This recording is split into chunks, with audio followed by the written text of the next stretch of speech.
ولا تقولوا لمن يقتل في سبيل الله أموات بل أحياء ولكن لا تشعرون. صدق الله العظيم وصدق رسوله النبي الأمين المتين الكريم ونحن على ذلك لمن الشاهدين والشاكرين والحمد لله رب العالمین. انتہائی ادب و احترام اور عقیدت و محبت کے ساتھ گنبد خضرا کی جانب لو لگا کر اپنے آقا و مولا سید الکائنات انیس الغریبین رحمت للعالمین شفیع المذنبین شافع محشر سید عرب و عجم صلی اللہ علیہ وسلم کی مقدس بارگاہ میں درود و سلام کا نذرانہ عقیدت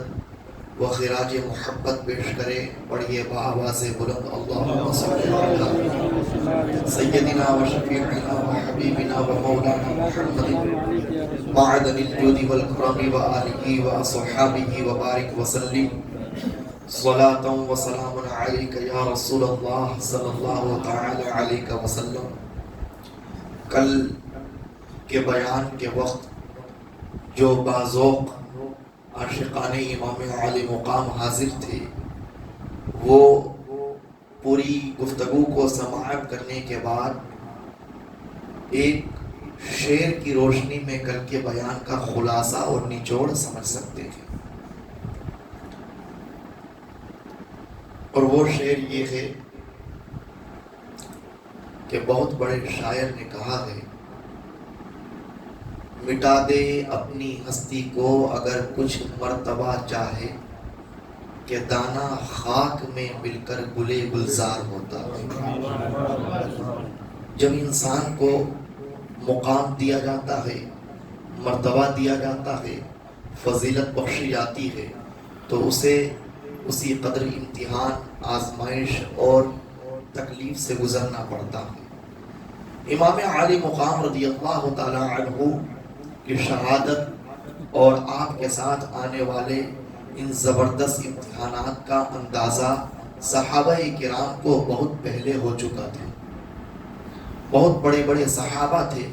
جو یہ جانتے تھے ایک زمانہ آئے گا کہ جس میں شریعت مصطفیٰ کو تار و تار کیا جائے گا اور ملت اسلامیہ کے اوپر زبردست ظلم و عدوان ڈھائے جائیں گے. اہل بیت نبوت پر انتہائی زیادہ تشدد و بربریت نازل کی جائے گی. حضرت ابو ہریرہ رضی اللہ تعالی عنہ جو نبی کریم صلی اللہ علیہ وسلم کے رازداں صحابی ہیں، ہمیشہ مصطفیٰ کی بارگاہ سے چمٹے رہے، مصطفیٰ کی مجلس پاک میں ہمیشہ حاضر رہتے اور جن کے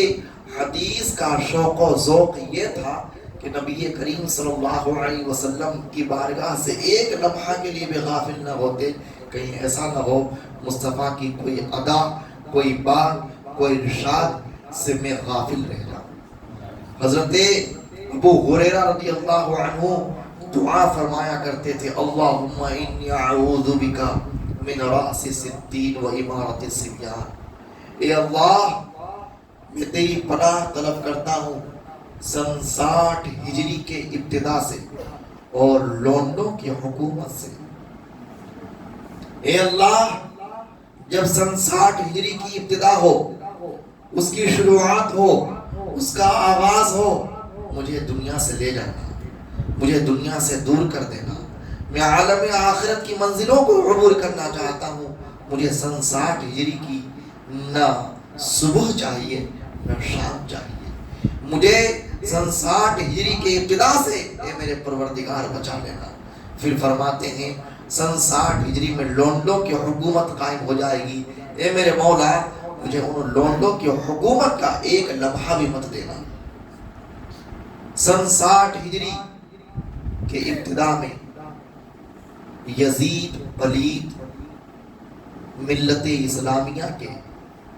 خلافت کا دعوے دار بنا اور سن 60 ہجری کے اندر یزید پلید نے اپنی خلافت کو جبری اور قہری طور پر منوانے کے لیے عالم اسلام میں ہر طرف اپنے قاصد اور فرمان کو روانہ کر دیا کہ ہر کوئی شخص جو اپنے آپ کو مومن و مسلم کہتا ہے، اگر میری خلافت کا منکر ہو، میری حکومت کا منکر ہو، میرے تخت و تاج کا اگر وہ منکر ہو تو اس کے سر کو قلم کر دیا جائے گا۔ اگر کوئی اپنی جان کی امان چاہتا ہے، اپنی عزت کی امان چاہتا ہے، اپنی مال و اولاد کی امان چاہتا ہے، تو اسے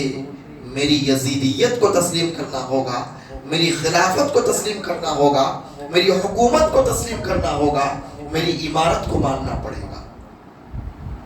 آخر یزید کون تھا؟ یزید میسون بنت بہدل کا ایک ناپاک لڑکا تھا،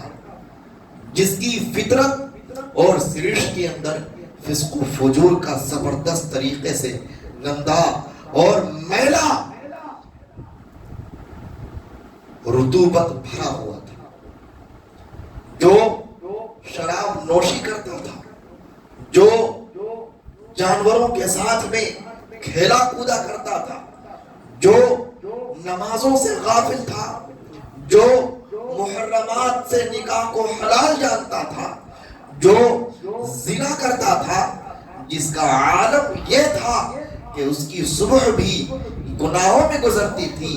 شام بھی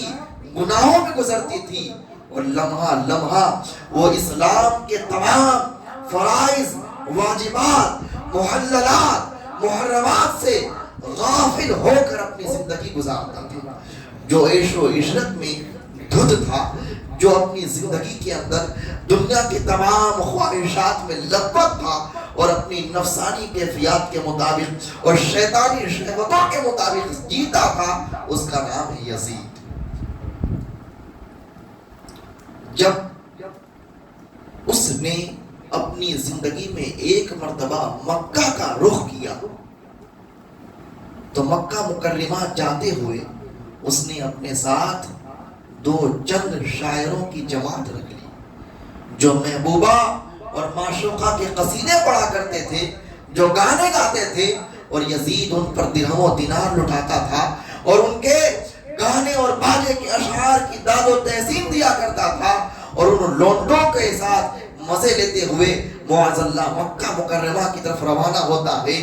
اور اسی زمانے میں کبار صحابہ کرام موجود تھے،